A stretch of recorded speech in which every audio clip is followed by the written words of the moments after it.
Hi everybody, Alistair Davies here. Welcome back to my YouTube channel. Today's video is really about two great drills that will help, in my opinion, any golfer.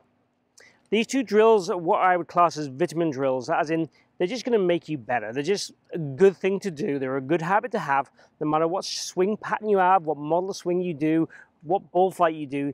These two things for me would be things you would do as an every week. Right, let's hit some balls on the range doing these drills to keep me in good nick. So these are two drills that I recently did on golf school that we did right here at PGA Catalunya. This is where I'm filming this at the moment. This is a great resort. We've just finished the golf school, and these are two of the drills we shared with the students to try and help their game. So keep watching to see them.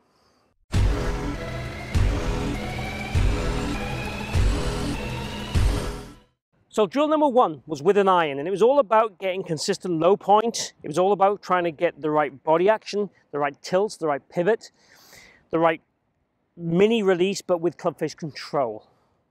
Drill number two was with a driver, which I'll share with you in a second. Well, that was all about, again, staying in the right tilt and pivot, trying to get the club to work from the inside and trying to feel that you had the right appropriate release. So again, both these drills are really about controlling the club face in a positive way, but trying to give you either a straight shot or a tiny draw.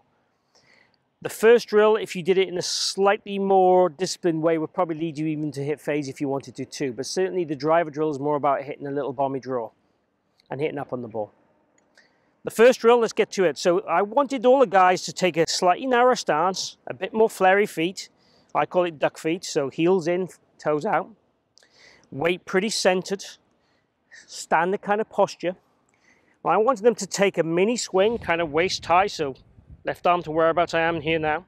From there then try and get the club to interact with the ground. And I wanted them to feel they stopped here, with the thumbs pointing out in front of the ball and down to the ground, and the chest high and the body tilted over. Okay, the tilt over bit is not so easy to do with my stiffness of my body, but still a good drill for me to do. So the idea is you land in the club always after the ball, so your low point gets consistently good. Extending the body helps quieten the hands down. Tilting the body helps get the path correct, and it also helps quieten the body down, because if I tilt correctly, the path will tend to be much more in this circle. If I'm standing up, the club will tend to wash across the ball. So these things are just good mechanical movements to get consistent ball flight. In all seriousness, I'm probably looking to hit these about 100 yards, okay? Normal 7.9 for me would be 165-ish, 160-ish. So hitting a 100-yard shot, I'm taking 60 yards off the power. So I'm taking, you know, not quite half the power off, but almost. And I'll be happy for you to take half the power off. And I even said to the guys this week, if you can't do it correctly at that kind of first power level, reduce the swing, reduce the power till we get it right, and that's where you would practice. So we're just literally looking for tiny backswing, land the club, and finish a little bit short than that actually. Just like that. Consistency in the striking, consistency with the flight, nice ball turf every time is ideal. Let's go ahead and show you one. Narrow stance, ducky feet, take your grip.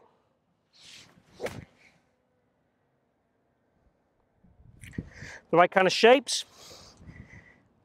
Got a little bit of ground and ball at the same time, so we'll do another one. Again, ducky feet.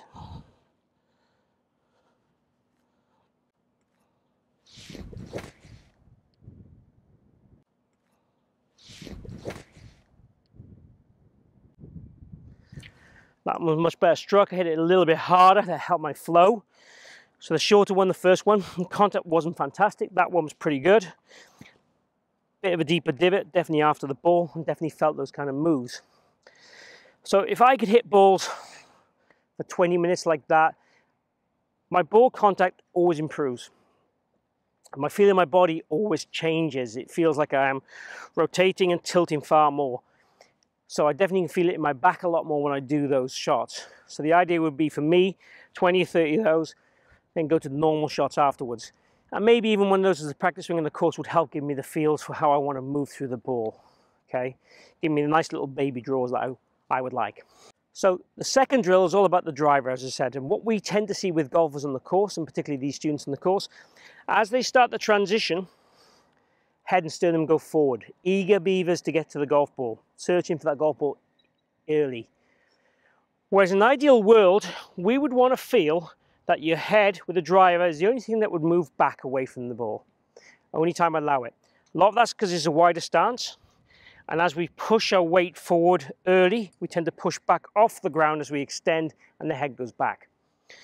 But for you guys and the general people, and even for me, it's just a good feel to think our head is moving a little bit more back or we're staying behind the ball. So the drill I shared with them was inspired by Mo Norman. So we're going to start with the club back here. I'm also going to get your vision to be back here. So I want you staring at that grass behind the ball rather than the ball when you swing. I want you to finish, for the drill, a little bit flat-footed. I want you to feel that your forearms are rotating as you're leaning back a little bit. So this is really going to send the path to the right and get the release. So yes, if you only ever did this, you will probably overdraw the ball. 90% of the golfers in this world slice the ball. This is why it's a drill to fit most people. Now, I said at the start, this would do no golfers any harm. I still stand by that. So elite players still want to hit up on the ball. Elite players still want to hit it from the inside. We might just, with the elite players, feel that we rotate and drag that handle a little bit more left through the ball. Everything else would stay the same. So the release out to the right would be more for the slicers, and probably the release down left of target would be more for the better players for sure. Let's just have a go at one. Just take your setup as you would do normally. Move the club back just inside the right foot. Stay your eyes kind of in between the ball and in between the club head. And just so you know, I've got another ball here, club head in front, just as evidence, so to encourage me to hit up on the ball and ascend the driver right there. Okay, let's try a ball.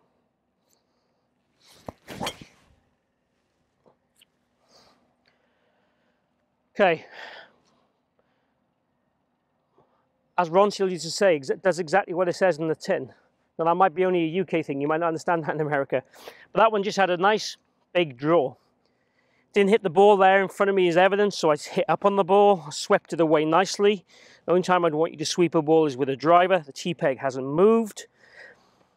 Had the flight I wanted, a piercing kind of draw. Again, I didn't hit full power, so it was easier to do because of that. But all I was focusing on there was trying to keep my eyes back at this spot, let the arms fire through, and try and give me that hitting up on it draw, which is what happened. So I'd like you to have a go at both those drills, and I'd like you to comment down below what they've changed for you, how they feel, what your ball flight has changed, how it makes your golf change over the next few weeks. If you want a power fade, again, we'd have to adapt that driver drill a little bit for you. But don't be afraid to do it if you want to hit straight shots or a draw.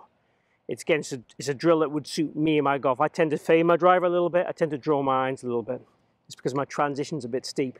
So it's a drill that would suit me with the driver massively.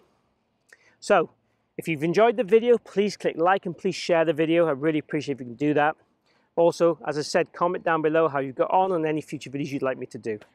Lastly, if you haven't subscribed or followed me already, please do so. It really helps me grow my channel and spread the word. So I'd like really to make this channel about you guys and what you want and what you want to hear and listen to, and I want to help your golf. So thanks for tuning in today. Massive thanks to PJ Catalunya again. Hopefully see you again here soon.